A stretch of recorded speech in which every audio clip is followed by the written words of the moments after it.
In Chapter 7 of Crucial Conversations by Joseph Grenny and Kerry Patterson, the authors introduce the concept of state my path, which involves using a structured approach to speak persuasively, not abrasively, during crucial conversations. The authors argue that effectively communicating our concerns and desires is essential to achieving our desired outcome in a crucial conversation. The authors begin by explaining that STATE stands for, share your facts. The authors suggest sharing the objective facts of the situation to create a common understanding with the other person. Tell your story. The authors suggest sharing your interpretation of events to provide context and explain your perspective. Ask for others' paths. The authors encourage asking the other person for their perspective and understanding of the situation. Talk tentatively. The authors suggest using tentative language, such as "I'm wondering" or "it seems like," to show that you're open to other perspectives. Encourage testing. The authors encourage inviting the other person to share their concerns or criticisms of your position.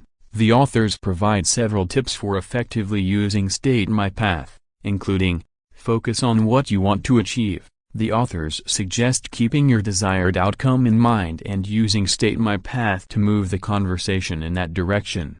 Practice beforehand. The authors suggest practicing using State My Path in less crucial conversations to become comfortable with the approach.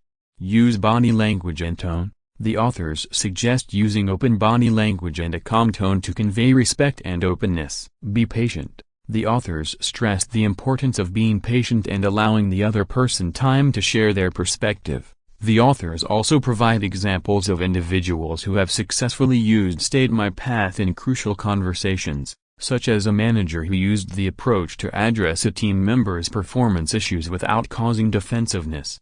In conclusion, Chapter 7 of Crucial Conversations emphasizes the importance of using a structured approach, such as State My Path, to speak persuasively and achieve our desired outcome in a crucial conversation. The authors provide several practical tips for effectively using the approach, and highlight the benefits of doing so in personal and professional settings.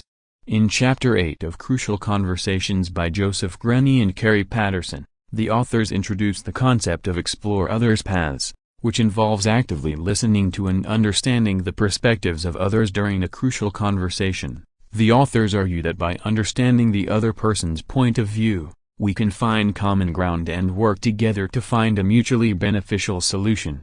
The authors begin by explaining the importance of creating a safe environment for the other person to share their perspective. They suggest acknowledging the other person's emotions and concerns, and asking open-ended questions to encourage them to share more. The authors then provide several tips for effectively exploring others' paths, including, focus on the other person. The authors suggest putting aside your own perspective and truly listening to the other person's point of view.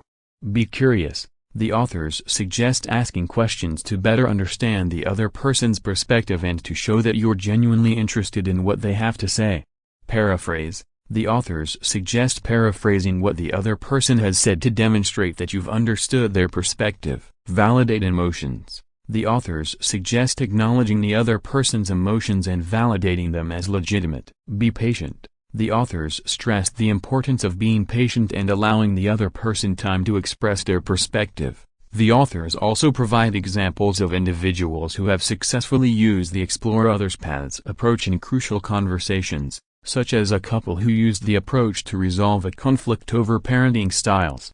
In conclusion, Chapter 8 of Crucial Conversations emphasizes the importance of actively listening to and understanding the perspectives of others during a crucial conversation. The authors provide several practical tips for effectively exploring others' paths and highlight the benefits of doing so in personal and professional settings. By understanding the other person's point of view, we can find common ground and work together to find a mutually beneficial solution. In Chapter 9 of Crucial Conversations by Joseph Grenny and Kerry Patterson, the authors discuss the importance of turning crucial conversations into action and results. They argue that it's not enough to simply have a conversation. We must also take action to address the issue at hand and ensure that positive change occurs.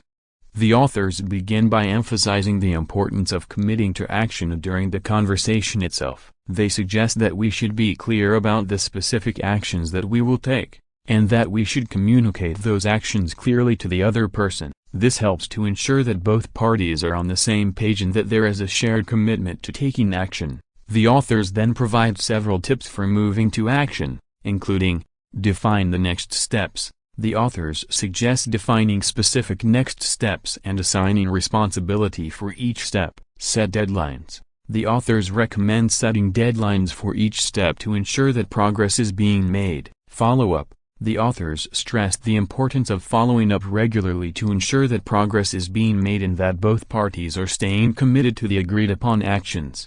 Hold yourself accountable. The authors emphasize the importance of holding yourself accountable for taking action and making progress. Celebrate success. The authors suggest celebrating successes along the way to keep momentum and motivation high. The authors also provide examples of individuals who have successfully turned crucial conversations into action and results, such as a manager who used the approach to address performance issues with an employee.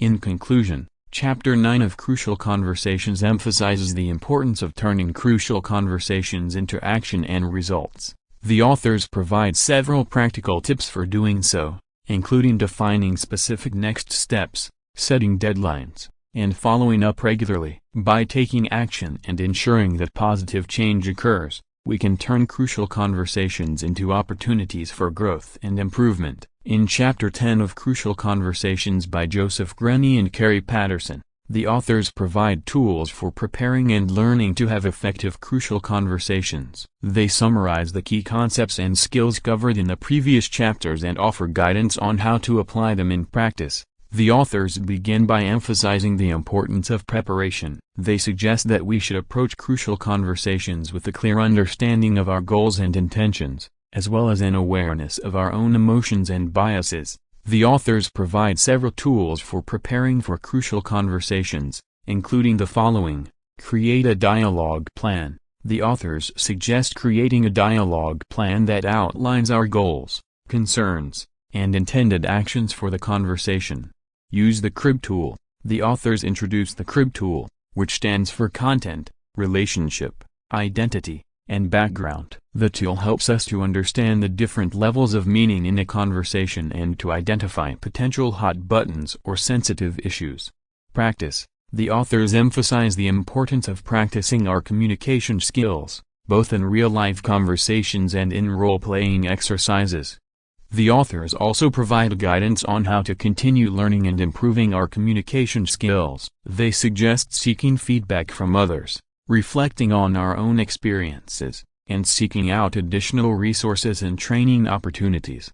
In conclusion, Chapter 10 of Crucial Conversations offers practical tools for preparing and learning to have effective crucial conversations. By approaching these conversations with clear goals, awareness of our emotions and biases, and effective communication skills, we can improve our ability to navigate difficult conversations and achieve positive outcomes. The authors encourage ongoing learning and practice to continue improving our communication skills over time. In Chapter 11 of Crucial Conversations by Joseph Grenny and Kerry Patterson, the authors provide advice for handling tough cases, situations where even the most skilled communicators may struggle to stay in dialogue and achieve positive outcomes.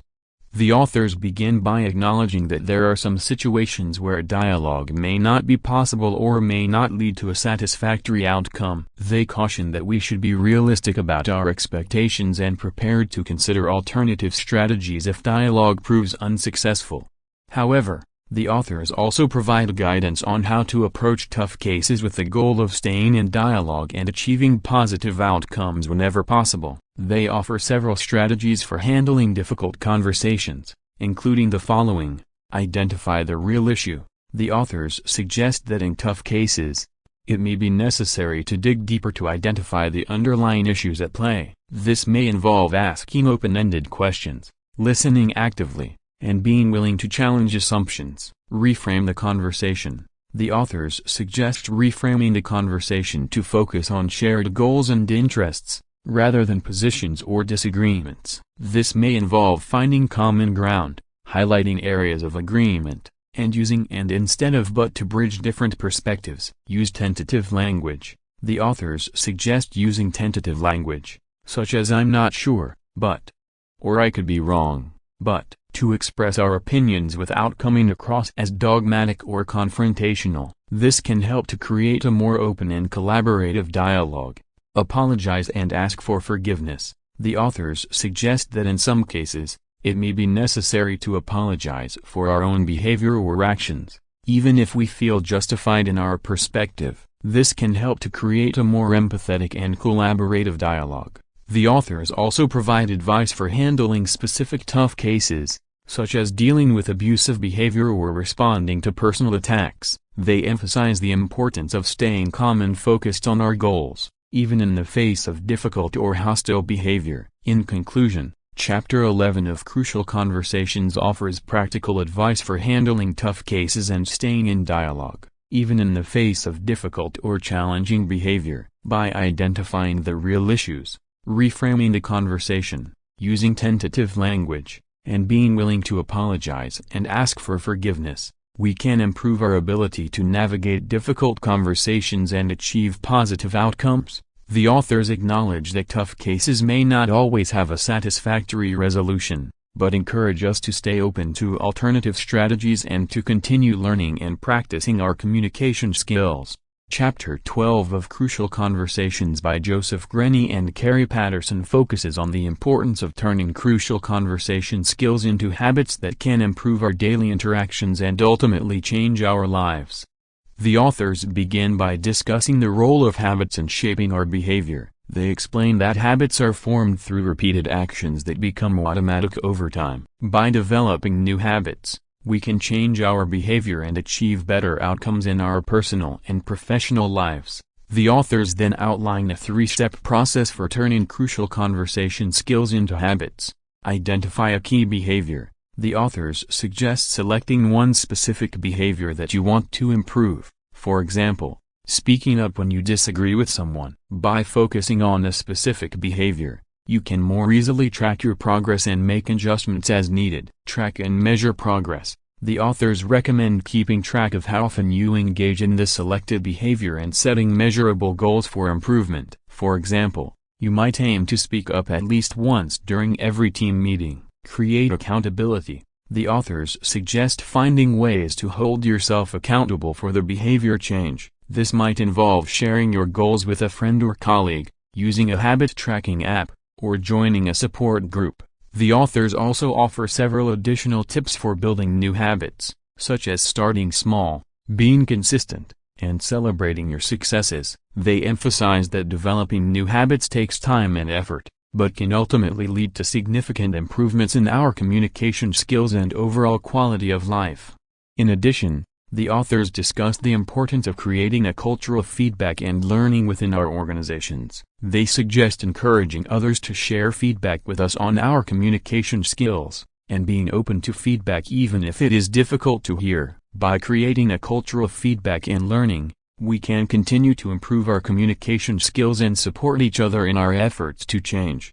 Overall, Chapter 12 of Crucial Conversations provides a practical framework for turning crucial conversation skills into habits that can improve our daily interactions and ultimately change our lives. By focusing on specific behaviors, tracking and measuring our progress, and creating accountability, we can develop new habits that lead to more positive outcomes in our personal and professional relationships.